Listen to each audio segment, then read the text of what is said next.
Elon Musk ఇరాన్కు big warning ఇస్తున్నాడు. ఇటు స్టార్లింక్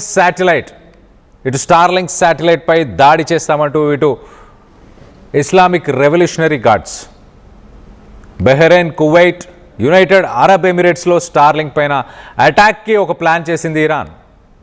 ఇటు హై టెన్షన్ వాతావరణం పెరిగే కొద్దీ ఇటు స్టార్లింక్ను ధ్వంసం చేస్తామని అల్టిమేటంని జారీ చేసింది ఇరాన్. ఇప్పటికే ఇటు ఇజ్రాయెల్తో సంబంధం ఉన్న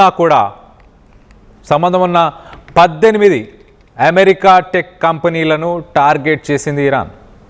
ఆయా కంపెనీల్లో పనిచేసే ఉద్యోగులు అలాగే ప్రాణాలు కాపాడుకోవాలంటే తక్షణమే వెళ్ళిపోవాలంటూ ఇటు IRGC చెప్పుకొచ్చింది.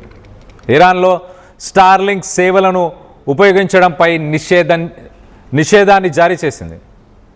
ఇటు స్టార్లింక్ను ఉపయోగించిన వారికి 2 ఏళ్లు జైలు శిక్ష వేస్తామంటూ ఇటు ఇరాన్ చెప్పుకొస్తుంది. మొత్తం మీద Elon Musk at the same time Starlink services, internet services జనవరి 2026లో ఇరాన్లో చోటు చేసుకున్న ప్రొటెస్ట్లు ఏవైతే ఉన్నాయో ఆ ప్రొటెస్ట్లో ఇటు నేషన్ వైడ్ ఇరాన్ కంట్రీ మొత్తంగా ఇంటర్నెట్ సర్వీసెస్ని ఇరాన్ నిలిపివేసింది. అయినా కూడా ఇటు స్టార్లింక్ ఇంటర్నెట్ సర్వీసెస్ని యూటిలైజ్ చేస్తూ ఇంటర్నెట్ సర్వీసెస్ని యూటిలైజ్ చేస్తూ 2026 జనవరిలో ఇరాన్లో ప్రొటెస్టులు జరిగాయి, ఇంటర్నల్గా ప్రొటెస్టులు జరిగాయి.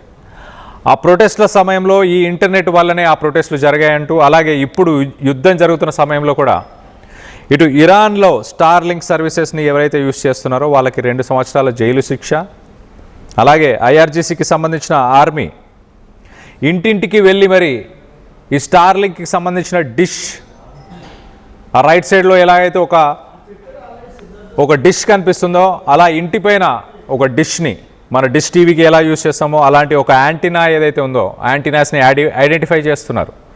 ఆ యాంటీనాస్ని డెస్ట్రాయ్ చేస్తున్నారు, డెమాలిష్ చేస్తున్నారు. యాంటీనాస్ ఎవరు యూజ్ చేసినా, ఆ స్టార్లింక్ సర్వీసెస్ని ఎవరు యూజ్ చేసినా వాళ్ళకి 2 సంవత్సరాల జైలు శిక్ష అంటున్నారు.